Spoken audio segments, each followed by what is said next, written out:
The story unfolds after the zombie epidemic has spread everywhere, and the few survivors try to avoid encounters with the aggressive infected or kill them. The locals react differently to the situation. A young man named Tikal had to kill his loved ones, who had turned into zombies. Gathering his resolve, he grabs his father's shotgun and sets off in search of a quieter, safer place. Celine, exhausted by the sight of the deserted streets of her hometown, sits in her car, waiting for another infected person to come out at the sound. Afterward, Celine, worn out, slumps back into the car, resting her head on the steering wheel. When she glances at the side window, her eyes fall on a turnbow. Weary, she starts the engine and drives away. Friends Bonin and Vizina are driving their pickup along a forest row when they notice a woman with a child among the trees. Vizina insists on stopping and checking, as the woman seemed familiar to him. However, after losing sight of her, he grabs a rifle from the car and ventures deeper into the forest, leaving Bonin to keep watch.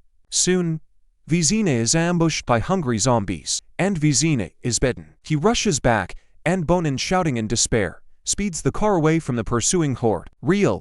Realizing that his wife and 2 teenage sons have become infected, runs away, unable to bring himself to kill his loved ones. He hides as long as he can. He sees his infected sons running straight at him. Tikal, the young man, arrives just in time to save the old man and his life. Despite Real's leg injury from a bite, they continue their journey through the forest together. Celine reaches an abandoned farm and spots a tractor. She decides to stop and get some gasoline. Looking around, she suddenly sees 2 women pointing guns at her.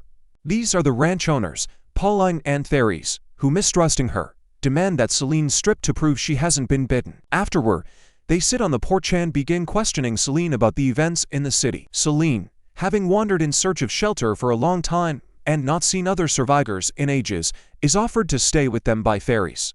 Meanwhile, Bonin returns to his hideout, where another survivor, his acquaintance Paco, meets him. Seeing Vizina's body, Paco wordlessly decapitates him, unwilling to wait for him to turn into one of the infected. After burying the body, the men discuss their next steps. When they enter the house, Bonin notices a girl tied to the bed. Paco explains that she has a bite mark on her arm, but she claims it was a dog. Paco doesn't trust her and tied her up for safety. Bonin tries to get the truth about her injury when he suddenly hears the infected approaching through the forest. Realizing they're getting closer, he decides to untie the girl and gestures for her to get in the car. He starts the engine, but doesn't move until he's sure Paco has turned into one of the creatures.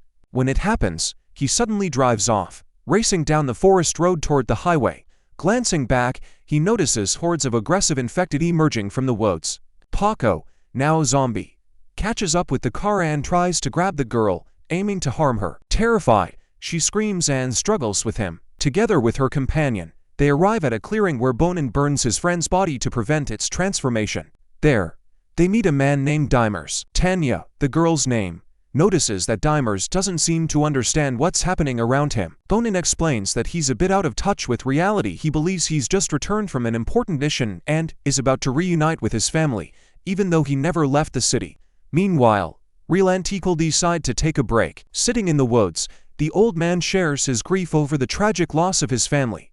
Tikal recalls the horrible scene of killing his infected mother, with his father and sister's bodies. Bonin and Tanya decide to stop near an abandoned farm. The man goes to inspect the barn, while Tanya enters the house, gathering useful supplies for their journey. Suddenly, Bonin hears a strange noise and goes to check it out.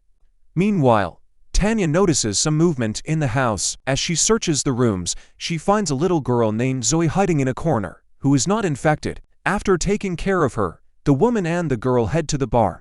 Meanwhile, the source of the noise that attracted Bonin's attention turns out to be harmless. It was a box of kittens. Now, with Zoe in tow, the group continues their journey, spending the night in yet another shelter. The next morning, when Tanya went into the forest for a personal need, she suddenly heard suspicious rustling sounds. Fearing an encounter with the infected, she quickly lay down on the ground, hiding among the ferns, and tried to crawl away unnoticed. However, one of the infected found her and tried to attack. Bonin arrived just in time, pulling the aggressive creature away, delivering the decisive blow, and beheading it. Later, sitting in the car with Zoe, they watched Tanya's emotional breakdown as she desperately screamed into the void. When she finally calmed down, she got into the cabin, and they continued their journey. At that moment, they encountered Demers again. He told them that something strange and frightening was happening at the big glade nearby. Bonin decided to leave Tanny and Zoe in the car and went to scout. When he reached the mentioned location, he saw the infected surrounding a tall tower made of trash and debris. They all stared at it as if in some kind of ritual, but suddenly,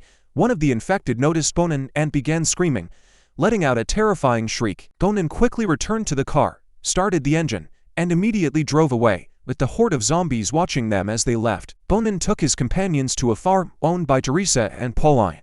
Upon learning that the number of bloodthirsty creatures was continuing to grow rapidly, the survivors gathered and discussed their next steps. Celine insisted that staying at the ranch was too dangerous, as sooner or later the zombies would get to them, and besides, they were running out of food. Pauline suggested planning a route to a bunker, but first they would need to carefully study the map and gather all the necessary supplies. After preparing, everyone at the farm went to sleep. That night, Tanya woke up to the sound of voices. Going downstairs, she saw the others discussing her wound, which aroused suspicion from the homeowners. The conversation was interrupted by Teresa, who informed them that someone was outside the house. Going out, the group heard the snapping of mousetraps set up for protection. Realizing that a whole horde of infected was approaching the house, the survivors grabbed their belongings and fled for safety. They crossed the field and hid in the forest. When dawn broke, all the survivors regrouped. Fortunately, no one was harmed, and they continued their journey. Taking a break at a mountain river, the group met Real and T-Cool. Noticing the suspicious looks directed at his leg, Real gestured for T-Cool to keep moving without saying anything. The group watched them cautiously, keeping their weapons ready. Bonin scouted the open area they were about to cross, while Teresa taught Tanya how to use a weapon. When a Damers jumped out at the group as they crossed the field, the girl panicked and shot him. Their next stop was an abandoned village where the infected had built a strange structure. The survivors crossed the dangerous open area in short sprints, with Real protecting Zoe. Afterward, Real and T-Cool got to know the group and joined them. During a break, the travelers shared a meager meal consisting of a single jar of pickles for everyone. After a bit of rest, they continued their journey in search of safety. Seeing that Real was falling behind, T-Cool went back to help him. Celine followed the teenager. Meanwhile, Bonin discovered a forest cabin where he found a note from another survivor. The note said they were going to seek salvation by following Highway 113. Bonin scouted the surroundings while Teresa gathered mushrooms nearby. The sound of a gunshot caught their attention. It was Pauline, who had killed an infected person, but upon reaching the bunker, the survivors realized there's nothing there that could help them survive, so they decide to stay the night and then set off again the next morning. In the early misty morning, the survivors step into a clearing where they see a tall structure made of chairs.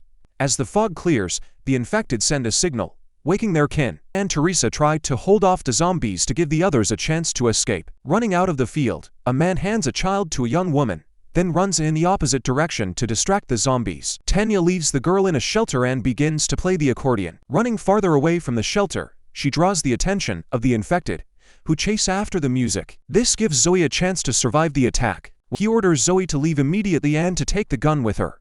The little girl sets off and, near the forest, finds Tanya's accordion and takes it. She manages to reach the highway and rests a bit by the roadside. Soon, she spots a race car, and the driver, who was shown in the first scene of the movie, steps out. They exchange a few words, and both drive off together in the car. They hope they can find a safe place and leave all the horrors behind.